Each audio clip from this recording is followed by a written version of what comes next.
พิ่นให้เอาพุทโธก็เอาพุทโธบ่ให้ทิ่มพุทโธคนสติบ่ดีคนปัญญาบ่ดีเฮ็ดแนวนี้เพิ่นว่าเพิ่นเว้าถ่อมตนเล่นเฉยแต่คันผู้มีปัญญาดี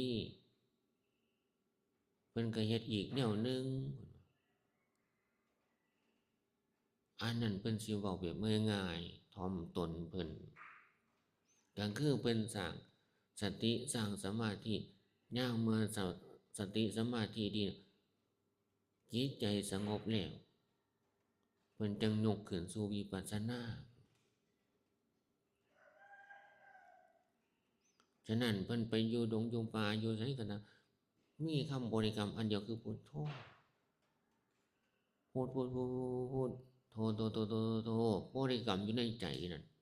คำบริกรรมกันเฮาเอามาใส่บัดโอ้ความคิดฟุ้งซ่านจังซั่นจังซี่แนวนั้นแนวนี้เบิดอันนั้นเพิ่นใส่คำว่าปัญญาบ่ดีคือผู้มีโมหะหลายต้องใส่คำบริกรรมขึ้นมาปราบทิฏฐิและมานะความฟุ้งซ่านของเจ้าของนั่นบ่แม่นนั่งฟุ้งซ่านไปพุ่นนั่งฟุ้งซ่านไปพี่อันนั้นเพิ่นปัญญาดีกันแล้วแต่เพิ่นแต่ผู้ขาปัญญาบ่ดีมีแต่เอาพุทโธนี่ล่ะเพิ่นว่าเว้าถ่อมตนเล่นเฉยโอ้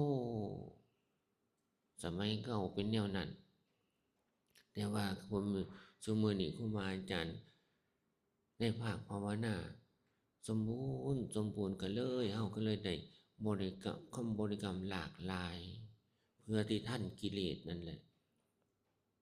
แต่คันสมัยเก่านี่มีคำบริกรรมอันเดียวพุทพุทพุทพุทโธโธโธโธโธพุทพุทโธโธโธโธพุทพุทโธโธโธบ่มีโอกาสสงบแบบอื่นเด้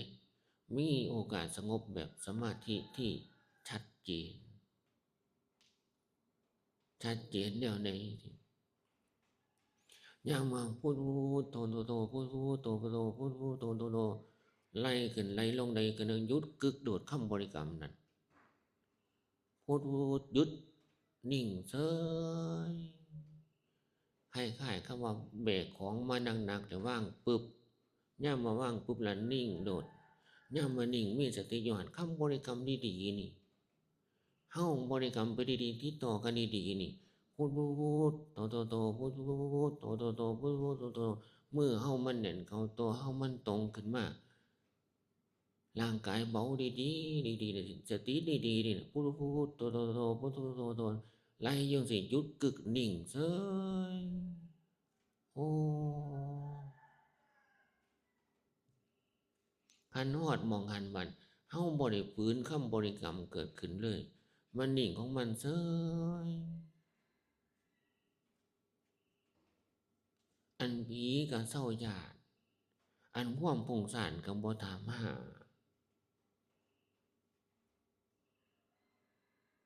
มีแต่สงบไปเฉยอันนี้ผู้ที่มีโมหะหลายจังซี่เพิ่นว่า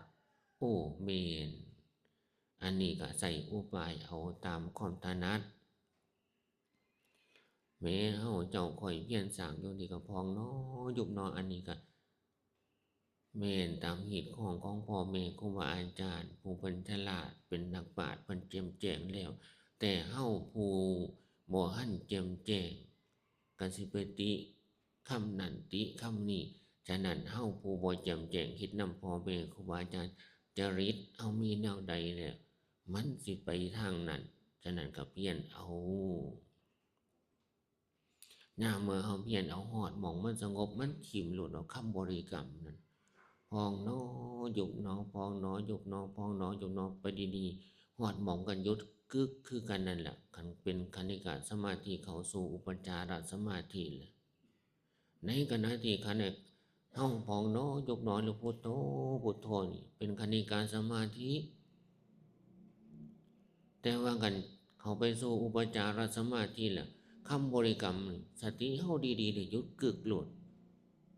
เศร้าบริกรรมบ่แม่นว่าขี้ขลาด มือเฮามันแน่นเขาคือจังแม่เหล็กมันดูดกันตัวเฮาเบานั่งสบาย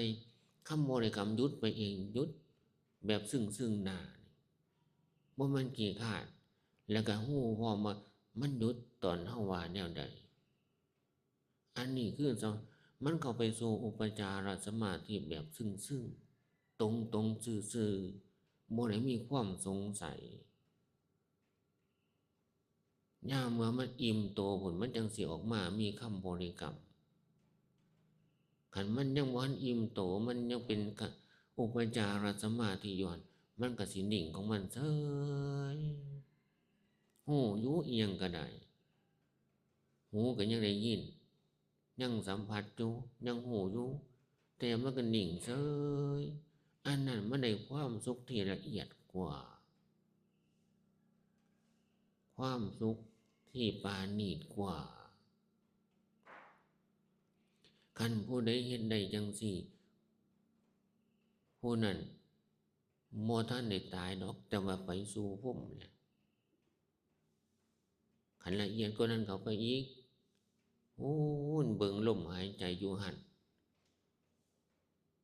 เบิ่งลมหายใจอยู่หั่นบ่มีคำบริกรรมก็สร้างแต่ว่าสติมีอยู่หั่นมันก็สิค่อยอ่อนลงอ่อนลงอ่อนลงอ่อนลงอ่อนลงลมหายใจนั่นยามมาฮอดหม้องมันแล้วลมหายใจหยุดกึกเศร้าหายใจบ่แม่นคนตายแต่มันหยุดกึกซึ่งหน้านี่ลมหายใจหยุดซื่อๆนี่สติก็ฮู้อยู่ว่ามันหยุดตอนใดตอนลมเข้าหรือลมออกอันนั้นความสุขก็แฮ่งปราณีตขึ้นไปอีกบัดความรู้สึกก็น้อยลงไปแต่ว่าความทุกข์ทั้งหลายสิเบิดไปจางไป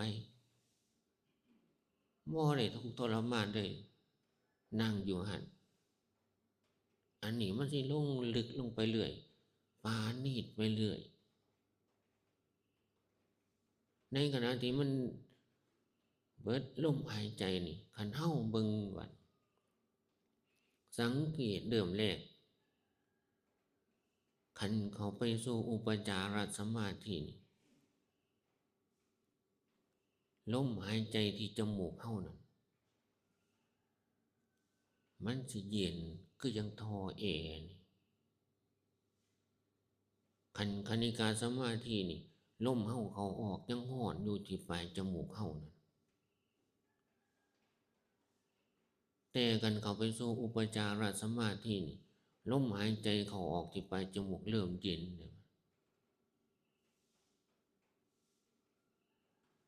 อันนั้นมันสิเป็นลักษณะจังซั่นคันคำบริกรรมหยุดกึกล่ะลมเริ่มเย็นแล้วเฮาเอาหลังมือไปใส่ที่จมูกเขาเจ้าบ่ลมร้อนคือเก่าแล้วออกจากปลายจมูกคันละเอียดเข้าไปอีกบัดลมมันก็สิเย็นจนว่าลมเบิดเฮาเอาหลังมือไปใส่ปลายจมูกเขาเจ้าผู้เบิดลมหายใจนี่บ่มีบ่ติง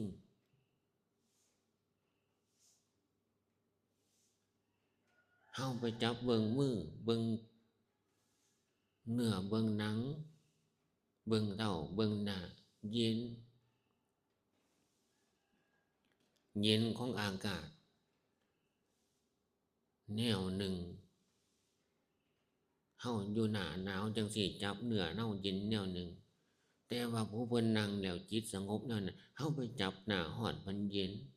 เย็นคนละอย่างแตกต่างฉะนั้นความสุขมันจังปราณีตกว่ากันจังสันแล้วเฮาผู้เห็นตามความเป็นจริงจังสันผู้มีความเมื่อยล้าผู้มีความเจ็บความปวดผู้เมื่อยล้าสิอาศัยความสุขอันหยาบย่อมบ่แม่นเพราะมันมีความสุขอันปราณีตอยู่เพิ่นย่อมเข้าสู่ความสุขอันปราณีตอันดีกว่าเพิ่นก็นั่งภาวนาจังสันยามเมื่อนั่งภาวนาออกมาความเมื่อยความล้า เบิดจางไปเบิดอันนั้นพ่อแม่ครูบาอาจารย์เพิ่นให้เฮ็ดจังซั่นคันเฮาเฮ็ดได้ตามพ่อแม่ครูบาอาจารย์สอนจังซั่นเฮาก็ฮู้เองโอ้แม่นก็เลยเป็นเหตุเป็นผลเฮาถิ้มอารมณ์อันหยาบเอาอารมณ์อันปราณีตยามเมื่อใดอารมณ์ปราณีตความวิจิตรพิสดารมันอยู่ไสบัดอยู่ที่ใจที่มีความปราณีตแต่คันมีความสุขอันหยาบมีอารมณ์อันหยาบความสุขมันก็หยาบความวิจิตรพิสดารมันก็บ่เกิดขึ้นในจิตในใจเฮาอันนี้โดยตรงมันเป็นจังซั่นถ้าความสุขอันหยาบความวิจิตรพิสดารมันก็หยาบมันหมดวิจิตรพิสดารเด้แต่คันจิตผู้ใดได้ความสุขอันปราณีตมีสมาธิเป็นพื้นฐานความสุขมันจะปราณีตวิจิตรพิสดารก็อยู่หั่นฉะนั้นจิตของญาติของโยมผู้เพิ่นอยู่บ้านอยู่เรือนหรือเฮาจิตเฮาวุ่นวายมันสิวิจิตรพิสดารหม้องใดนั่นมันบ่ได้วิจิตรพิสดารเลยนั่นคันจิตอันวุ่นวายกระสับกระส่ายเร่าร้อนเหมือนกับจิตของเฮาที่เขาบ่ได้เพียรสร้างบ่ได้อบรมหรือจิตของญาติของโยมอยู่บ้านอยู่เรือนมันสิวิจิตรพิสดารไปไสบัดความเว้ามันสิวิจิตรพิสดารไปไสความรู้สึกนึกคิดปัญญามันสิวิจิตรพิสดารไปไสก็เป็นความรู้ความสามารถที่หยาบๆโลนๆแม้สิเว้าดีเว้าได้วิจิตรพิสดารก็ส่ำนั้น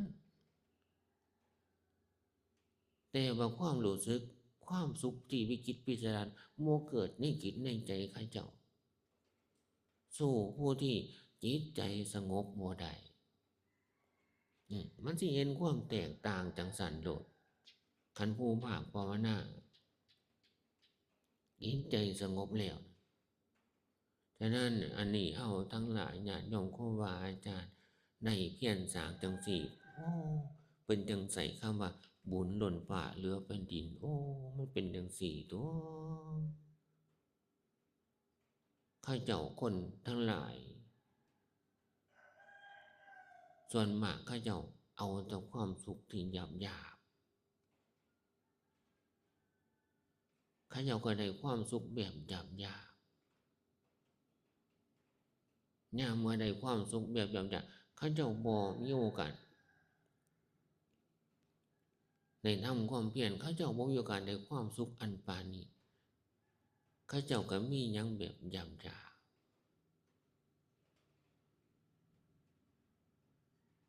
ๆบ่ได้อยู่เหนือโลกบ่ได้อยู่เหนือโลกอารมณ์ก็อารมณ์แบบบ่ได้อยู่เหนือ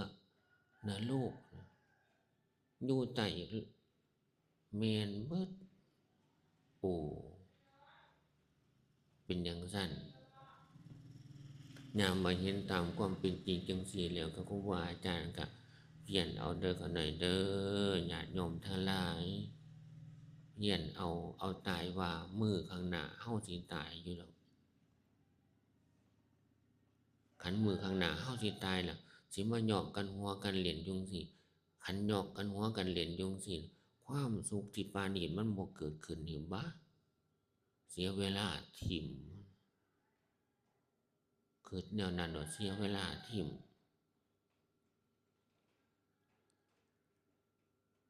เฮาบ่ฮอดบ่ถึงบ่ฟ้าวบ่ฟังบ่ไหวบ่ว่านี่เสียเวลาทิ่มคันได้ความสุขอันหยาบๆอยู่นี่ว้าวเพราะสมเด็จพ่อสอนไว้ความสุขอันปราณีตกว่านี้มีอยู่คันเฮาบ่ขวนขวายบ่เพียรสร้างบ่เฮ็ดบ่ทำแล้วมันสิได้จั่งใดบัดก็สมเด็จพ่อสอนอยู่แต่ว่าเฮาบ่เฮ็ดนำทำตามคันเฮาบ่เฮ็ดนำทำตามสิไปโทษไผบัด กสิบ่สมน้ำหน้าเฮานี่โดยตรงมันสิย้อนมาจังซี่ยามมาย้อนมาจังซี่แล้วสิโทษไผบัดโทษเฮาเองเบิดบัดบ่ได้ไปโทษศีลโทษธรรมบ่ได้โทษพ่อแม่ครูบาอาจารย์บ่ได้โทษข้อวัดปฏิบัติโทษกิเลสของเฮาพี่โทษใจเฮาพี่ที่มันบ่เอาเท่าเอาท่าน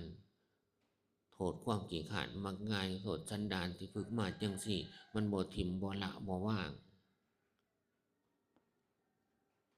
โทษสันดานที่มันมักหนองมานานบ่เคยเลื่อนล่างจืดจางไปจากจิตอยากใจจากคันตะสันดานประเภทนี้มาหลายภพหลายชาติหลายกับหลายกันมาฮอดซุมื้อนี้มันก็ยังติดตามข่อยทุกหม่อนทุกหม่องทุกบ่อนบัดห้อยตีนห้อยเท้าห้อยยางเฮาปะทิ่มไปบ่เอามาจักเทื่อบัดห้อยตราบาปทั้งหลายที่มันอยู่ในคันตะสันดานเฮาจังซี่หลายภพหลายชาติหลายกับหลายกันทิ่มบ่ได้มันยังมาก่อกวนยังมาบีบบังคับยังมาประจานเฮาตามติดตามทุกหม่องบ่อนเพื่อล้างผลาญเพื่อประจานว่าเฮาเคยเฮ็ดทำมาจังซี่แล้วบ่มีการแก้ไขไปไสดอก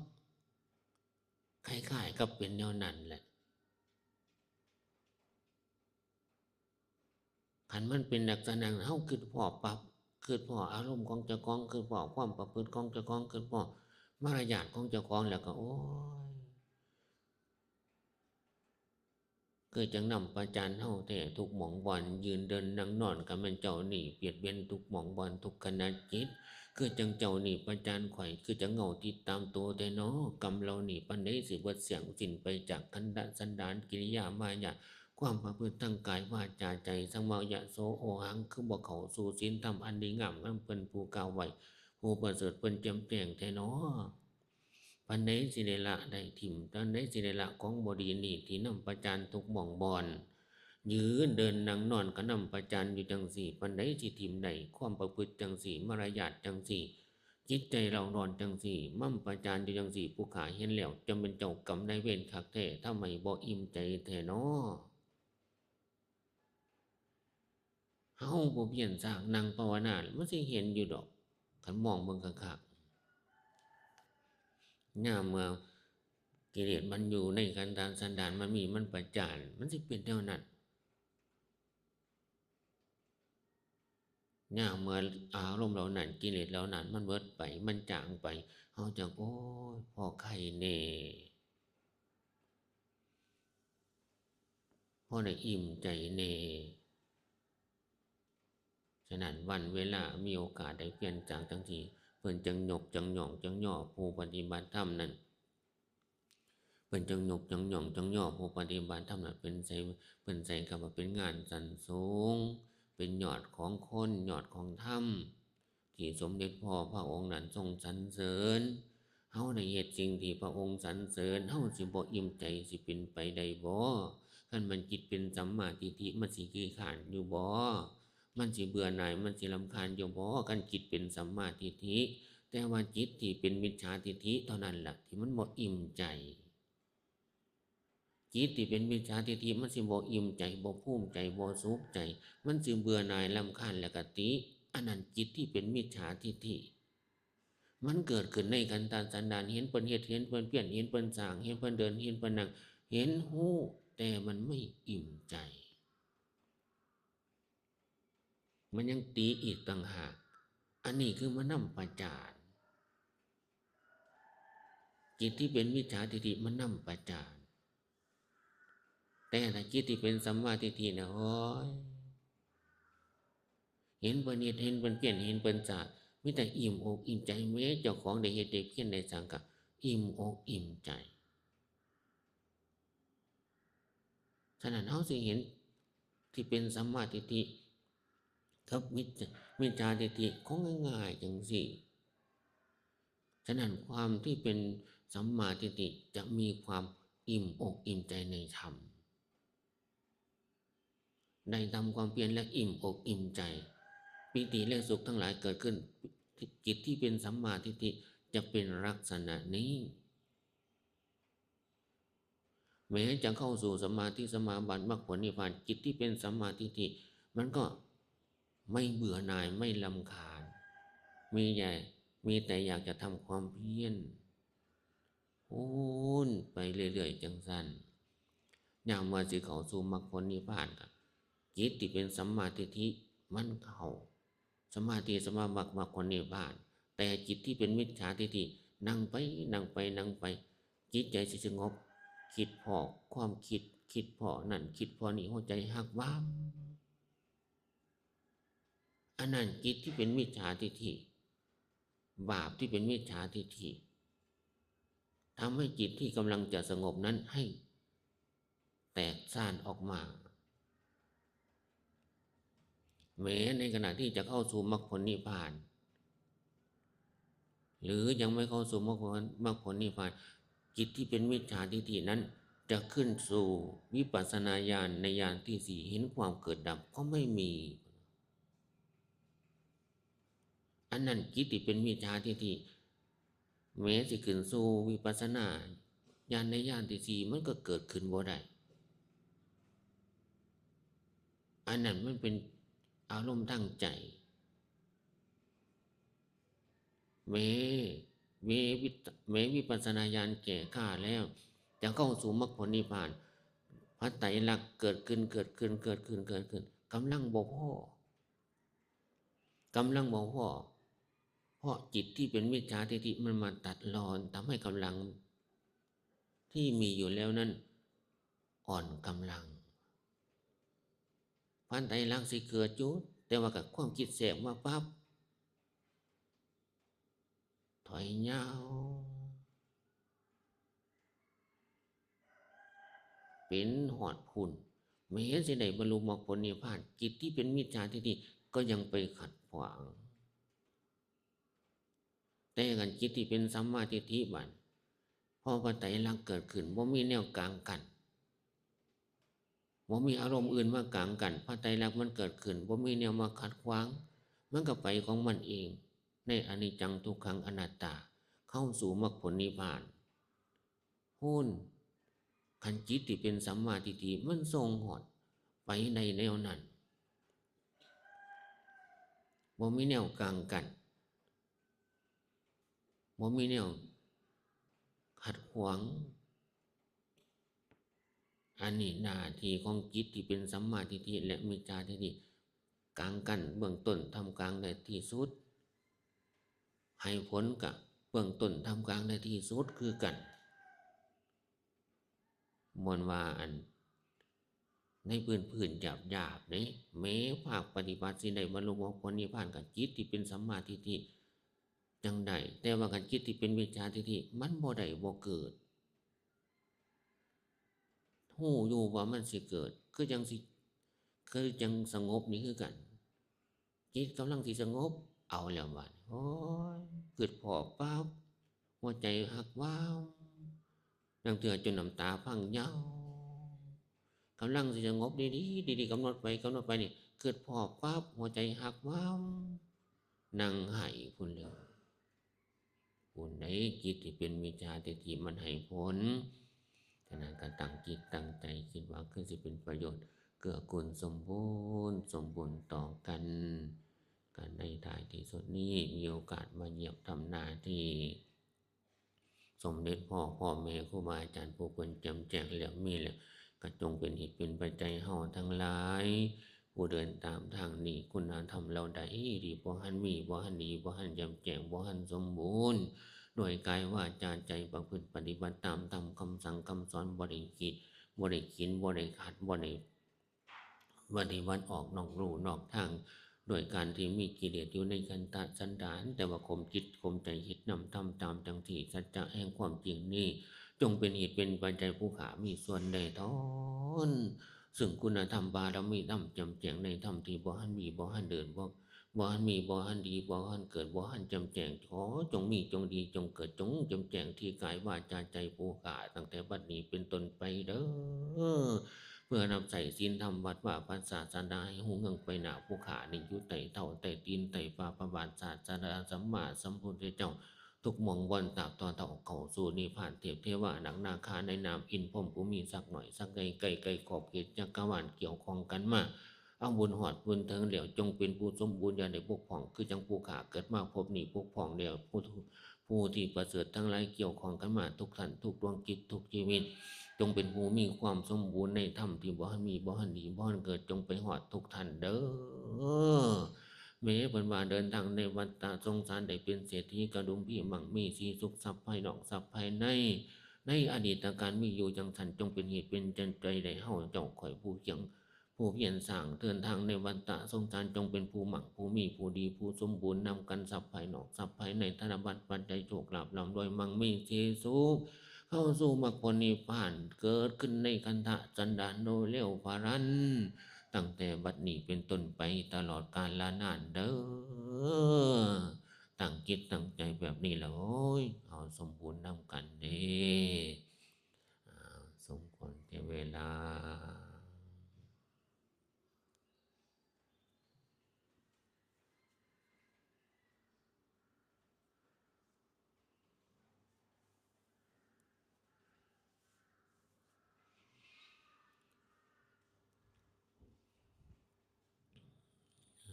ต่อไปเมตตา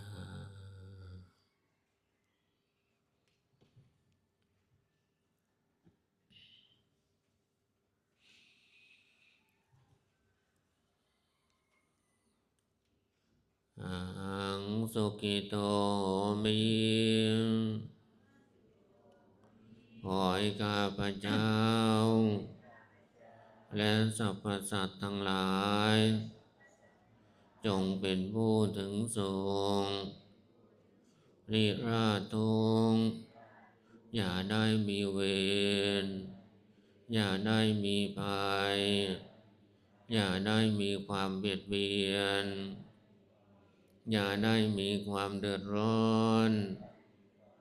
อย่าได้มีความลำบากขอให้มีความสุขรักษาตนอยู่เถิดข้าพเจ้าขอแผ่ส่วนบุญส่วนกุศลที่ได้บำเพ็ญมาแล้วด้วยดีให้แก่บิดามารดาปู่ย่าตายายครูอุปัชฌาย์อาจารย์ทั้งหลายญาติสนิทมิตรสหายผู้มีพระคุณทั้งหลายผู้มีอุปการะคุณทั้งหลายผู้ถวายปัจจัยสี่พระภูมิเจ้าที่เจ้าของที่โดยเฉพาะอยู่ในอารามแห่งนี้อยู่ในชุมชนแห่งนี้เจ้ากรุงปารีสแม่น้ำนางธรณีพระเพิงพระพายนายนิรยาบาลทั้งหลายเจ้ากรรมนายเวรทั้งหลายเทพเทวาอารักษ์ทั้งหลายและสรรพสัตว์ทั้งหลายทุกดวงจิตทุกชีวิตที่เกี่ยวข้องที่เกื้อกูลด้วยกายวาจาใจตั้งแต่อดีตมาจนถึงปัจจุบันขอท่านทั้งหลายเหล่านั้นจงได้รับทราบและอนุโมทนาถ้าตกทุกข์ขอให้พ้นจากทุกข์ถ้ามีความสุขขอให้มีความสุขยิ่งขึ้นไปและจงเป็นเหตุเป็นปัจจัยให้ข้าพเจ้าเกิดสติปัญญาญาณได้บรรลุมรรคผลนิพพานเกิดขึ้นในขันธสันดาน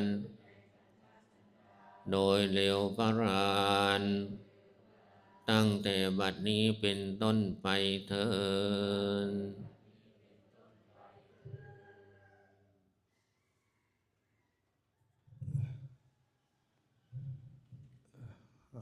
อะระหังสัมมาสัมพุทโธภะคะวา